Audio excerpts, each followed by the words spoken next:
Very excited today to speak again with Dr. Christopher Chabris, who is a professor and co-director of the Behavior and Decision Sciences program at Geisinger Health System. We already had a part one where he delved a little bit into everyday illusions and his work on researching perception and how those illusions affect us. Currently, he is faculty co-director of the Geisinger Behavioral Insights Team, abbreviated BIT. He was formerly an associate professor of psychology at Union College in New York. He has an AB in computer science and a PhD in psychology, both from Harvard University, and he worked at Harvard subsequent to that for about 5 years. He is one of the originators of one of the most famous psychology experiments, and hopefully you checked the show notes for part one for that, but I'll put it in again for this one. And he's co-author of a really, really great book called The Invisible Gorilla, which really I can't recommend highly enough for anyone who is in a profession where attention and confidence and knowledge are important. It's really a must read. He is amazingly a chess master among all of that. He is very prolific as a writer. He used to write for the Wall Street Journal, actually a monthly column on games. He has very wide ranging interests. And for more information on him, you can visit his website, which is in the show notes. I'll jump right in and just ask you, what everyday illusion do you think people are most susceptible to?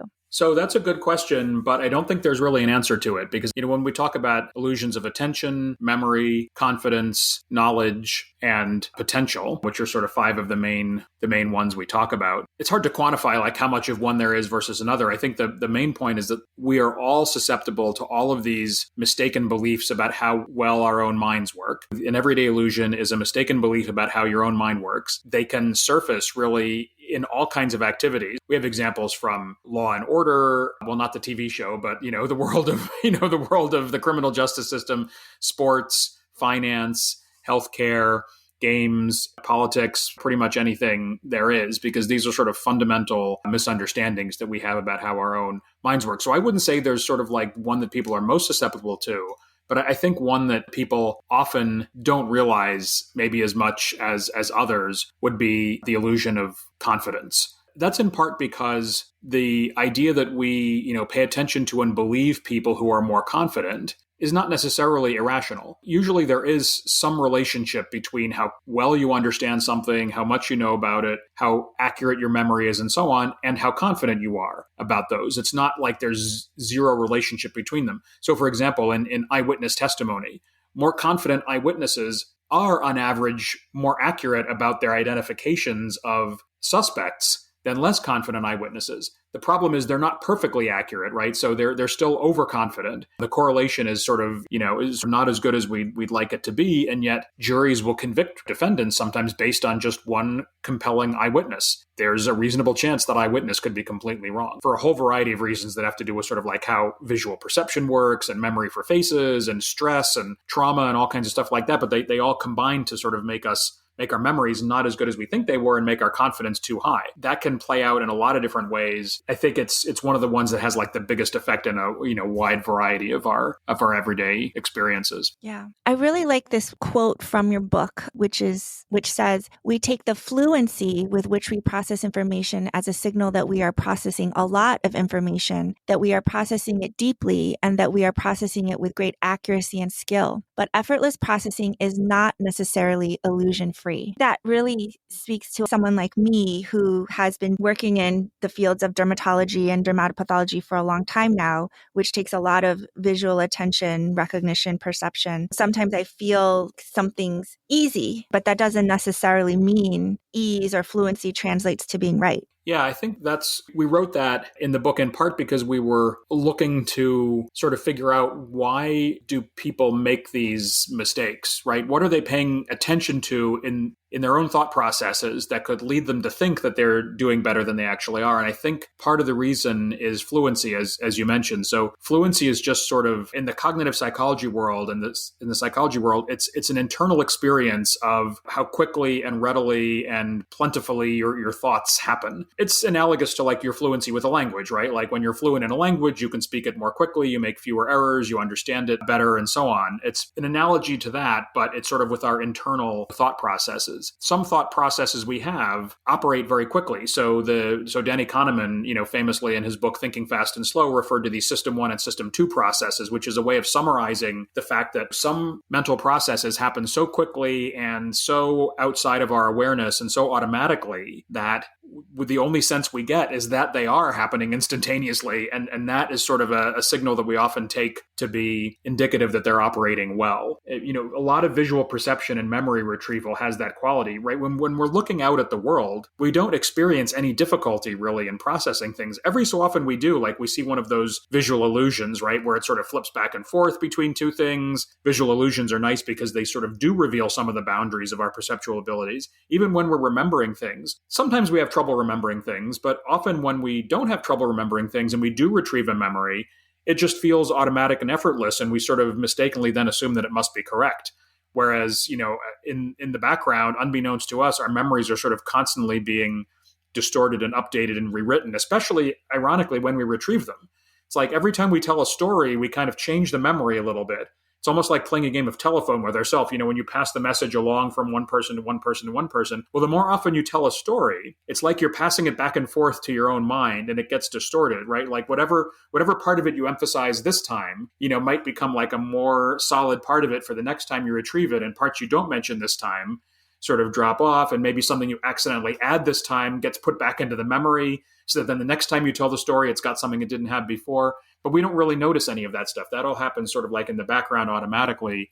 And we have a fluent experience of memory retrieval or visual perception, and therefore we think we're noticing everything and remembering things accurately. I think that's not the only reason we have these problems, but it's an important one, that our fluency doesn't always give us an honest signal. I'm glad you mentioned Daniel Kahneman's book, Thinking Fast and Slow, because that's another one of my favorites. It's actually the book that really did first get me thinking about my thinking, metacognition. What I found interesting about that is he points out that expert thinking, so the thinking that doctors are trying to achieve through training, through med school, residency, etc., fellowships if they do one, and then practice, is to get that fluency, that expert thinking or system 1 thinking, which previously I think was called type 1 or still is maybe by others, and which is hardly thinking, kind of what you're saying. Sometimes we just easily retrieve something. It just pops up. We don't really have to think hard about it, versus system 2 thinking, which is more analytical, when we start to be aware of something and really kind of parse it out in a more logical, analytic way. Would you say that these everyday illusions are more part of system 1 or type 1 thinking? Well, I think they definitely are related to it. Reflecting on your own thought processes and asking, what am I missing? How could I be going wrong? And so on. That does seem to be inherently sort of a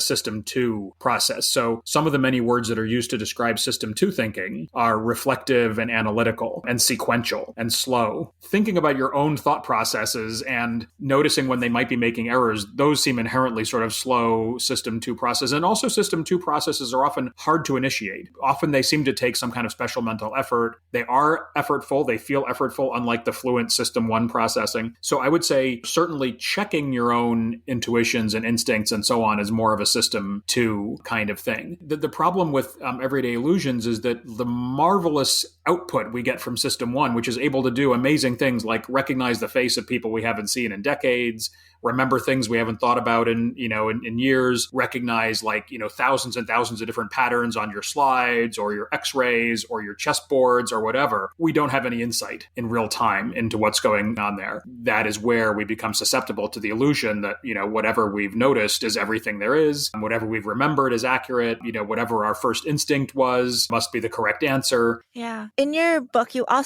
sort of end with what you call the myth of intuition, which I think is what you kind of just touched on, that with experience, especially in chess or in healthcare, making a diagnosis, part of expert thinking is this intuitive sense of, I've seen this before, but then if we're wrong, inadvertently missing maybe other things that would steer us differently. Yeah, the reason why we called it the myth of intuition was that it's definitely true that experts can recognize patterns and recognize them instantly that amateurs, novices, less experienced people can't. That's one of the main engines engines of expertise, of skill that enables one person to be much better at something than someone else. It's not natural talent, it's practice and training and the acquisition of expertise. And that's been documented in cognitive psychology in all kinds of fields, from medicine to chess to other games to sports to pretty much anything. And it's quite well understood sort of how that happens, that you sort of gradually build up a vocabulary of different things. They might not be a vocabulary in words, right? But they're vocabularies in visual patterns or associations between things and so on. And that's what enables, a doctor to say that kid looks sick, even if they can't immediately tell like what's wrong with them or whatever, or to maybe feel like they have a sense before they know the diagnosis that they're going to figure it out or,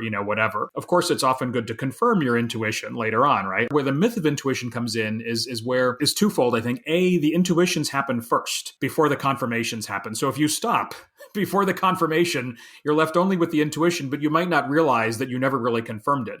And this has happened in many cases. Like one thing I've been thinking about recently, and we write about it in the book also, is the art world, where often you'll have these paintings, surface that are said to be done by a famous artist. And the way they're authenticated is just by showing them to experts, and the experts look at them.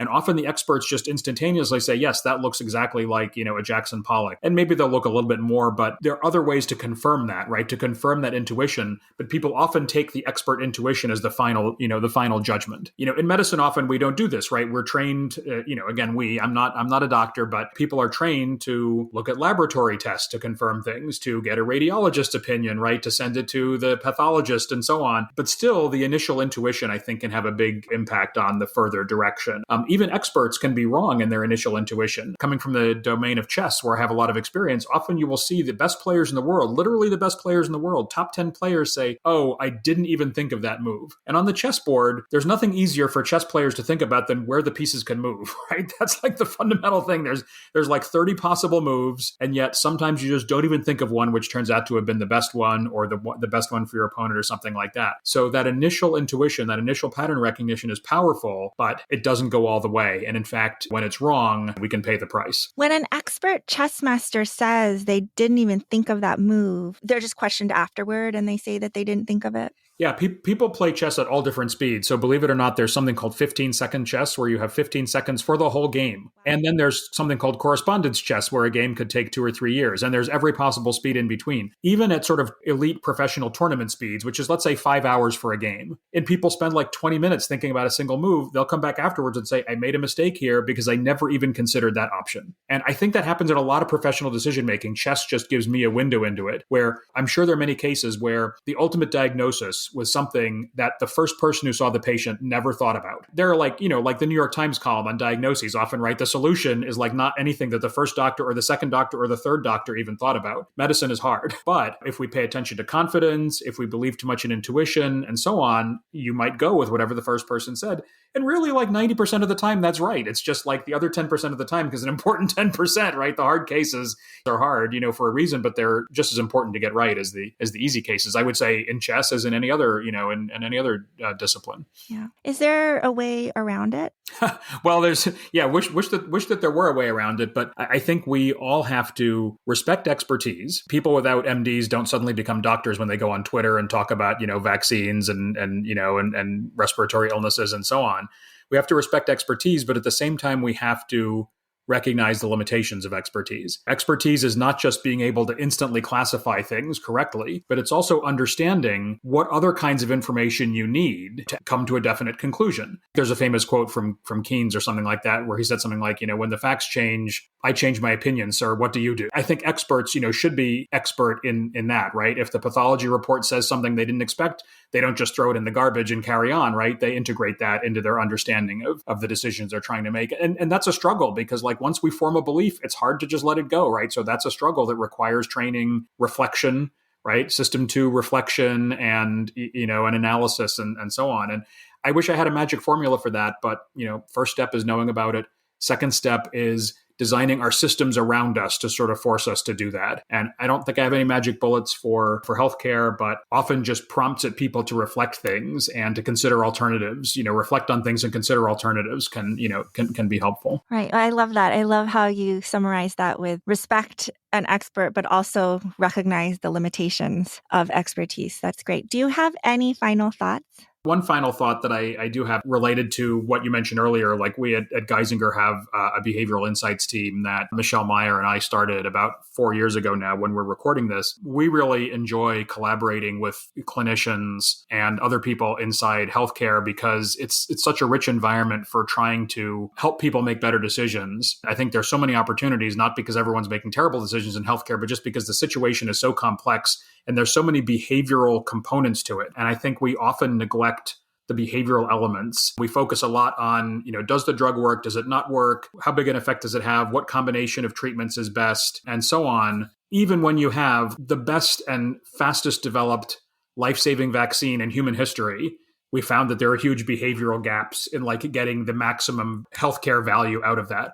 And that just, I think, has showed us what is true in the rest of healthcare also in a more extreme form, right? But we know that there are all kinds of other things that are behavioral that make a difference. And so we're really focused on trying to apply this kind of science and knowledge and ideas to, helping improve outcomes for the system and the patients, and the clinicians and everyone involved. So excited to be working in this field. I love it. I'm such a fan of your work. And one of my passions is getting better healthcare for patients. So I think the work that you're doing now is just so valuable. Thank you again for spending your time with me, Chris. I really appreciate it.